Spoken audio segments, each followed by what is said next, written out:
Na sednici je trebalo da bude predstavljen izveštaj vlade Kosova o poslednjim briselskim pregovorima. Posle nešto manje od 5 minuta izlaganja premijera Kosova Ise Mustafe, poslanici Samoopredeljenja bacili su jaja prema govornici. Sramota je pauza, trenutak, to je sramota. Obezbeđenje, ko je rekao da izlazite vani,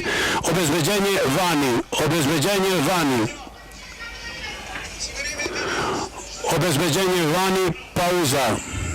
Nakon ovog incidenta došlo i do verbalnog obračuna između poslanika Samoopredeljenja i Demokratske stranke Kosova. Sednica je prekinuta, 3 poslanika Samoopredeljenja su privedena. Poslanici Srpske liste kažu da je pre početka sednice bilo nagoveštaja o prekidu, ali da se ovako nešto nije moglo očekivati.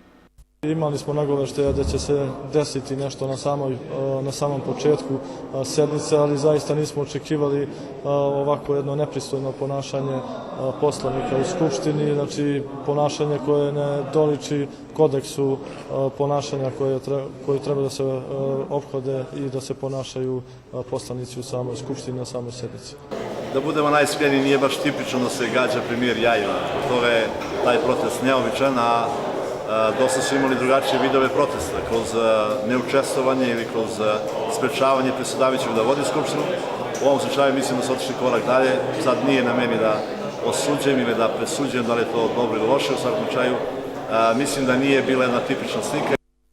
Nastavak sednice bio je zakazan za 14 časova, u međuvremenu je održan sastanak u vladi Kosova. Inače i prvo jesenje zasedanje Skupštine nije održano do kraja, pošto su poslanici opozicije prekinuli raspravu jer premijer nije bio prisutan.